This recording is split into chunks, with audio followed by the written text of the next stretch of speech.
MS Dhoni the untold story film में सुशांत सिंह राजपूत के सरदार दोस्त के रोल में नजर आए अभिनेता संदीप नाहर ने मंगलवार को मुंबई के गोरेगांव में सुसाइड कर लिया।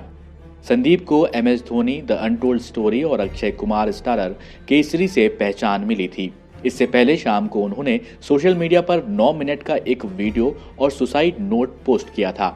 इसमें उन्होंने पत्नी पर गंभीर आरोप लगाए थे। अब तक साफ नहीं हो पाया है कि संदीप ने खुदकुशी कैसे की। बॉलीवुड एक्टर संदीप नाहर के आत्महत्या मामले में गोरेगांव पुलिस ने नया खुलासा किया है। पुलिस के मुताबिक संदीप नाहर के शव को लेकर उनकी पत्नी कंचन शर्मा 2 अस्पतालों के चक्कर लगाती रहीं। सुनिए क्या बोले डीसीपी विशाल ठाकुर। शाम को गोरेगांव पुलिस को खबर मिली कि एक संदीप नाहर नाम के आदमी ने सुसाइड किया है। उसके बारे में जब हमारी पुलिस यहाँ पे पहुंची, यहाँ पे पहुंचने के बाद में वहाँ पे उनकी जो वाइफ है कंचन नाहर करके, वो यहाँ पे थी। वहाँ पे एक संदीप नाहर जी की उनके यहाँ पे बॉडी भी थी। जब हमें पता चला तब हमने उसको इमीडिएटली हॉस्पिटल में शिफ्ट किया हुआ है। अभी उसका PM होने के बाद में हमको इसका एग्जैक्ट कॉज ऑफ डेथ पता चलेगा। जब जो प्राइमरी इन्फॉर्मेशन हमें मिली है उसके हिसाब से उनकी वाइफ ने इसे बताया हमें कि जब वो उनका दरवाज़ा खोल नहीं रहे थे तब उन्होंने वो जो घर के मालिक है वो और कारपेंटर की हेल्प से जब दरवाज़ा खोला, दरवाज़ा अंदर से बंद था, वो खोलने के बाद में उनको उनकी जो बॉडी है वो एक बेडशीट में एक हैंगिंग कंडीशन में उनको दिखी थी। और बाद में उसको हॉस्पिटल में लेके गए, तो हॉस्पिटल ने 2 हॉस्पिटल में लेके गए, कपाड़िया हॉस्पिटल और SRB हॉस्पिटल, दोनों भी गोरेगांव वेस्ट में ही है। वहाँ पे लेके जाने के बाद में जो वहाँ पे प्रेजेंट डॉक्टर थे उन्होंने चेक किया, तो उन्होंने उनको उनके हिसाब से उन्होंने बताया कि वो डेथ है करके, इसलिए वो घर पे लेके आए। घर पे लाने के बाद में जब पुलिस को पता चला तो पुलिस यहाँ पे आई, तो उन्होंने बॉडी को इमीडिएटली हॉस्पिटल में भेजा है। अभी उसका जब पोस्टमार्टम होगा उसके बाद में एग्जैक्ट कॉज ऑफ डेथ पता चलेगा। पुलिस के मुताबिक संदीप ने अपने कमरे का दरवाजा बंद कर फांसी लगाकर आत्महत्या कर ली थी। जब इसकी जानकारी उनकी पत्नी कंचन को हुई तो उन्होंने दरवाजा तोड़ने के लिए कारपेंटर को बुलाया था। बॉडी को पोस्टमार्टम के लिए भेजा गया है। रिपोर्ट आने पर ही मौत की वजह का पता चलेगा। आज दोपहर बाद संदीप की पोस्टमार्टम रिपोर्ट। हेलो नमस्कार, मैं हूँ संदीप नाहर। आप लोगों ने मुझे कई फिल्मों में देखा होगा, MS धोनी का अनटोल्ड स्टोरी फिल्म के अंदर, जिसमें मैंने छोटे भैया किरदार निभाया था। और आज ये वीडियो बनाने का एक मेरा मकसद ये है, वैसे तो आपको सुन के बड़ा अजीब लगेगा कि मैं कैसी बातें कर रहा हूँ, बट लाइफ स्मूथ नहीं चल रही। लाइफ में काफ़ी सारी प्रॉब्लम्स हैं जो मैं मानता हूँ, लेकिन मैं आज मेंटली थोड़ा स्टेबल नहीं हूँ। स्टेबल इसलिए नहीं हूँ क्योंकि मेरी वाइफ कंचन शर्मा वो हो क्या रहा है, 1.5-2 साल से एक ट्रोमा से मैं निकल रहा हूँ और मैं उसको फेस भी कर रहा हूँ और उसको समझा के थक चुका हूँ काफ़ी चीज़ों को। वो एक ही पास्ट की बातें, एक ही बातें रिपीट करना, रोज़ लड़ना, 365 दिन में से मैं कह रहा हूँ 200 बार सुसाइड की बातें करना, मर जाऊंगी तुझे फंसा दूंगी, तेरा करियर स्पॉइल कर दूंगी, तेरे खानदान को फंसा दूंगी। तो ये सुन के मैं बहुत ही इरिटेट हो चुका हूँ। मैं उसको हर बात पॉइंट पे समझाता हूँ, कंचन देखो ये बात ऐसे नहीं ऐसे है, ऐसे नहीं ऐसे है, इस चीज़ को समझो। वो मेरी फैमिली गालियाँ देती है, मेरी माँ से उतनी नफरत करती है, मेरे हर परिवार वाले को आजकल ऐसा टाइम आया कि मैं उनका फ़ोन नहीं उठा पाता इसके सामने। और बहुत सारी चीज़ें हैं, बहुत सारी चीज़ें ख़राब हो चुकी हैं, इतनी ख़राब हो चुकी है कि मैं अब ले नहीं पा रहा हूँ। दिमाग में इतना स्ट्रेस इसने दे दिया है, काम को लेकर यहाँ बॉम्बे में स्ट्रेस होता है, हर चीज़ को लेकर होता है, बट काम का स्ट्रेस फिर भी झेला जा सकता है, बट ये औरत का स्ट्रेस है ये झेलना बहुत मुश्किल हो चुका है। मुश्किल इसलिए हुआ है कि ये काफ़ी ऐसी बातें मुझे भूल देती है, बहुत ऐसी बातें भूल देती है जिसका मेरी लाइफ में बिल्कुल भी कोई वैलिड पॉइंट नहीं। मैं बोल के थक चुका हूँ। ये मेरा नाम किसी से भी जोड़ देती है। मैं 2 साल से इसके साथ हूँ, 24 घंटे हम साथ में रहते हैं, उठना बैठना हर चीज़ें होती हैं, लेकिन ये कहीं ना कहीं शक का कोई इलाज नहीं होता। शक करती है, हर चीज़ पे लड़ती है, और इसका लड़ना नॉर्मल लड़का नहीं है। ये जैसे साइको होते हैं, मतलब एक होता है शराबी इंसान, जो दारू पीता है और लड़ता है, लेकिन जब उसकी दारू उतर जाती है तो वो नॉर्मल हो जाता है ना।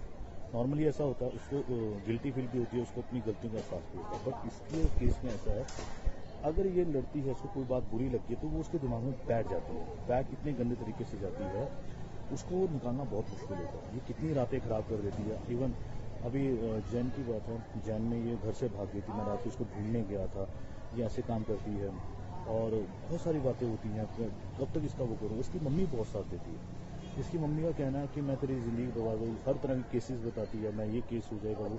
एक्चुअली क्या है, इसकी मम्मी, इनके घर में 2 बहनों की भी लव मैरिज हुई है, तो इसकी मम्मी ने इनके दोनों जीजाओं को भी अंदर करवाया था। अभी वो मेरे को बोलती है हर बात पे, अपनी बेटी को बोलती है जाके पुलिस कंप्लेंट करो। किस बात बुनियाद पे? फेक चीज़ों पे, फेक झूठ बोल के आप केस बना सकते हो। ये क्या बातें हैं? औरत को एटलीस्ट दर्जा दिया गया है किसी चीज़ों का, तो उसका मिसयूज़ क्यों करते हो? और ये सब बातें कहाँ से आती हैं? आप रिश्ते बनाने चाहते हो या बिगाड़ना चाहते हो? रिश्ता बनाने के लिए आपको ये सब बातें नहीं लानी चाहिए ज़िंदगी में। अगर रिश्ता आपको अच्छा रखना, आप इसकी मम्मी ऐसी ऐसी बातें करती है। और ये कंचन भी यही बातें करती है। इवन इसका एक किस्सा हुआ था 2015-16 में। इसका जो एक्स था, जिस तरह से ये 6 साल रही है, मैं इसको किस तरह से इसके कल उस पर इसके ऊपर लांछन नहीं लगा रहा हूँ कि ऐसी थी वैसी। मैं पॉइंट बोल रहा हूँ कि इसने अपने एक्स को भी झूठे केसों में अंदर करवाया। 3-4 महीने वो बेचारा अंदर रह के आया, दिव्या ज्योति उसका नाम था। तो ये सेम पॉइंट मेरे साथ कर रही है। और इसी जिद की वजह से इसने मुझसे शादी की थी उस टाइम पे कि मैं ये कर दूँगी वो। मैंने तरस करके इस पर शादी की। तरस में चलो यार, मुझे लगा सब कोई नहीं है, कर लेता हूँ। आज नहीं, इसकी लाइफ खराब हो जाएगी। एक बोल रही थी मुझे मर जाऊँगी, पंखे में लटकने की आदत, सुसाइड की बातें करती है।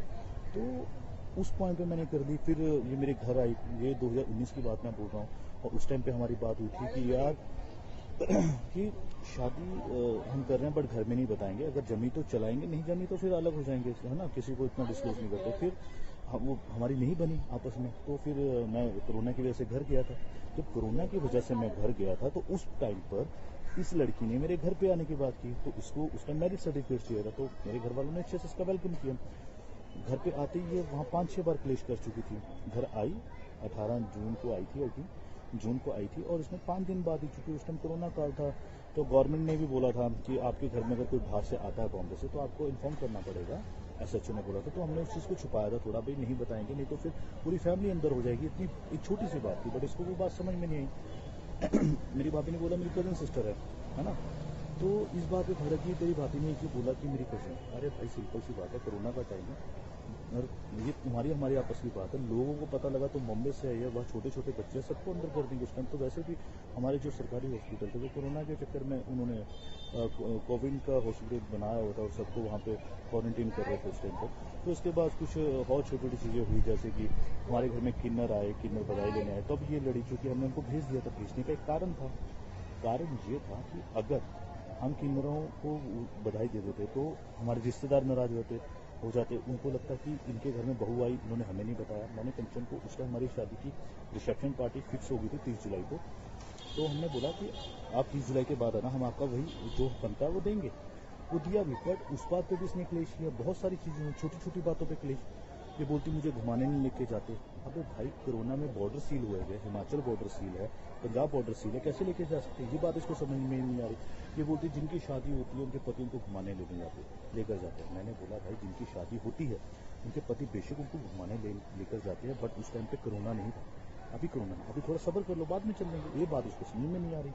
तो हम आगे शॉर्टकट में बॉम्बे, क्योंकि वहाँ पे बड़े सुसाइड वाली बातें कर रही थी। मेरे घर वाले भी डर गए थे। उनको लगा कहीं ये लड़की की वजह से फैमिली पे कोई आफत विफत ना है, चूँकि वो कोई हंसा। तो मैं इसको बॉम्बे ले आया। तो बॉम्बे में आके भी इसका सेम वही ड्रामा।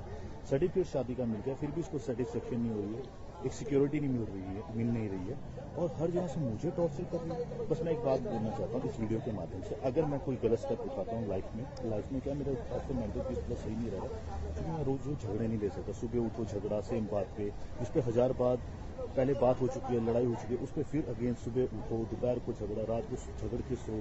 तो मेरे में इतनी कैपेसिटी नहीं, मेरी एनर्जी लेवल इतना नहीं है कि मैं बार बार हर चीज़ों को क्लियर करता हूँ। इसको एक बार बोलते कंचन ऐसा नहीं है, ऐसा बात खत्म हो जाती है। अभी कल रात की बात है, इसने इंस्टाग्राम पर सर्च किया। अब सर्च में कोई किसी का कुछ चीज़ दिख जाती है तो उसमें मेरी क्या गलती है? किसी ने मुझे नहीं ब्लॉक किया था। भाई जब ब्लॉक नहीं किया है तो उसमें मेरी गलती नहीं हो सकती। तुम मुझे बोलो तुम्हें वो पसंद नहीं है, तुम ब्लॉक कर दो, मैं ब्लॉक कर दूंगा। मैंने ऑन द स्पॉट बिना सोचे ब्लॉक किया है। और ये कोई छोटी छोटी बात है। हम स्कूल के बच्चों वाली, मैं इसको बोलता हूँ कंचन, स्कूल के बच्चे भी ऐसे नहीं लड़ते होंगे जैसे तुम मेरे साथ कर रही हो। तो ये कोई वैलिड प्रूफ नहीं, वैलिड बात नहीं है। आप वो बात बोलो। हाँ, अगर तुम मुझे बोलती इसको ब्लॉक करो और मैं नहीं करता, तब तुम लड़ने का मकसद बनाती ना। मैंने बोला कंचन अपना इंस्टाग्राम दिखाओ, अपना व्हाट्सएप दिखाओ।